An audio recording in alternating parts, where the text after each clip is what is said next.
Let's learn one of the important property of a compact space.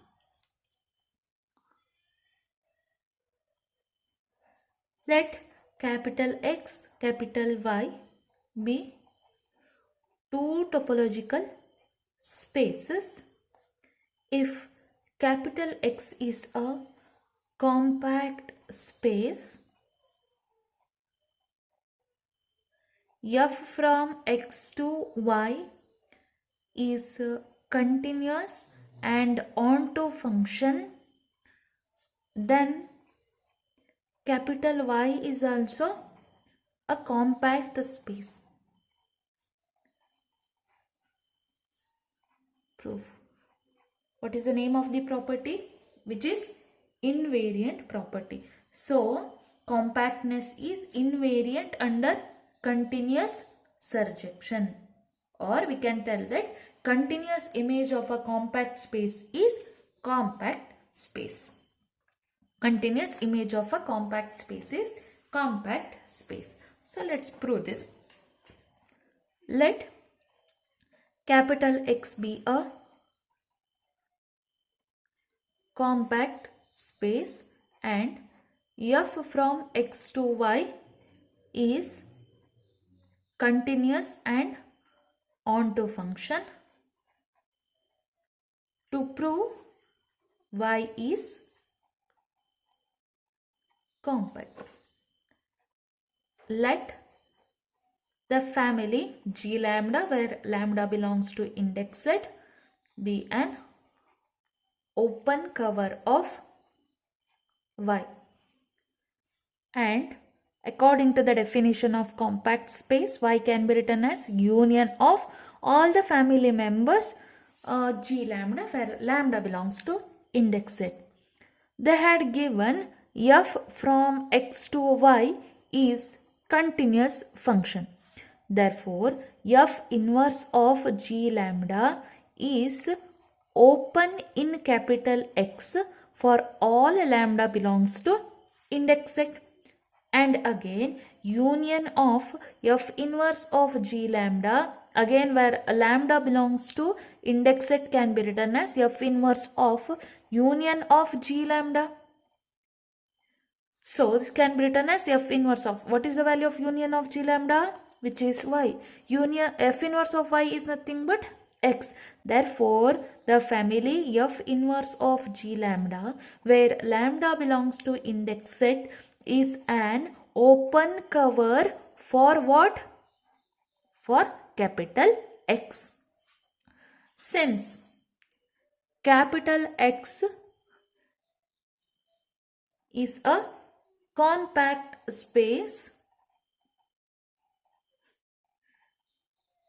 therefore this open cover of capital X should be open cover, okay? Open cover of capital X should have finite subcover. It is the definition, no? Every open cover of capital X should have finite subcover. Therefore, we need to consider the subcover f inverse of G lambda. If you consider G lambda, then it will be cover.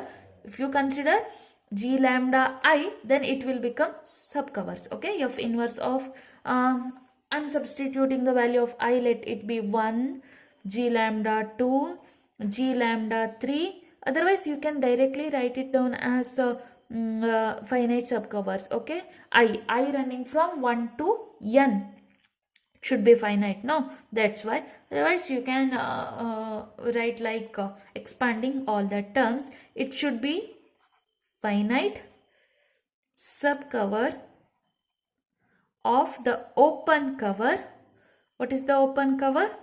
Open cover is f inverse of G lambda, right? Where lambda belongs to index Z. That will be the open cover. If you are considering one more subscript, then that will become subcovers, okay, of capital X. Then X can be written as union I running from 1 to n f inverse of G lambda I.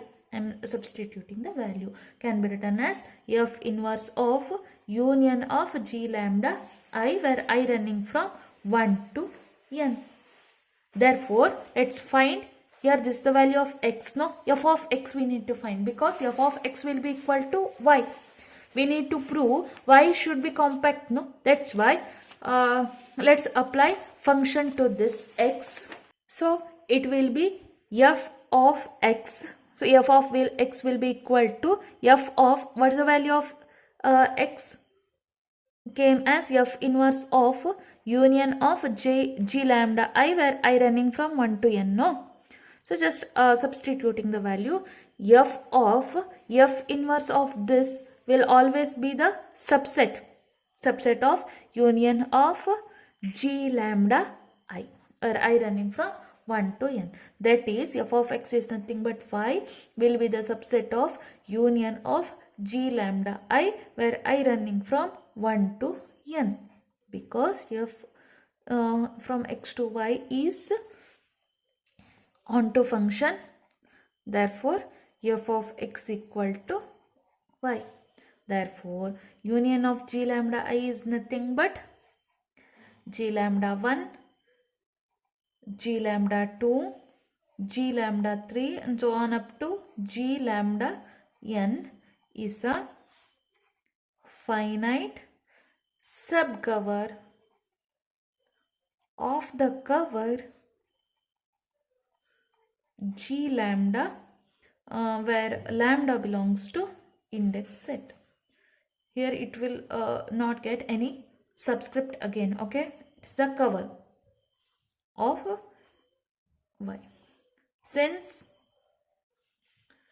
this g lambda, where lambda belongs to index set, is an arbitrary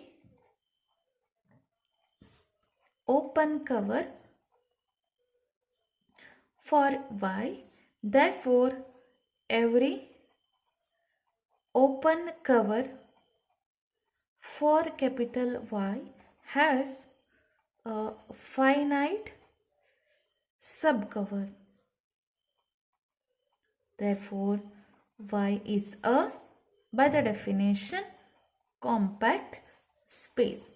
Hence, you can conclude that every continuous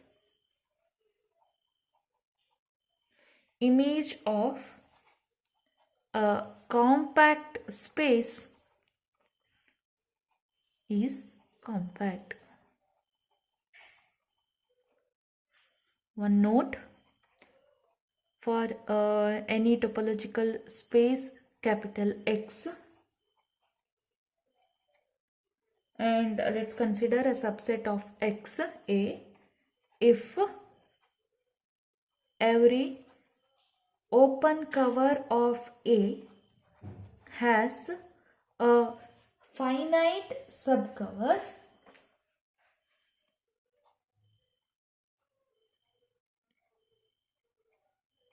then we say that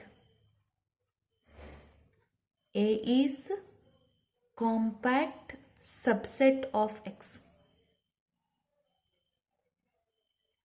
Compact subset of X. Okay. Similarly, we can prove hereditary property for compact space. I left that to you to prove, because it's a very easiest topic.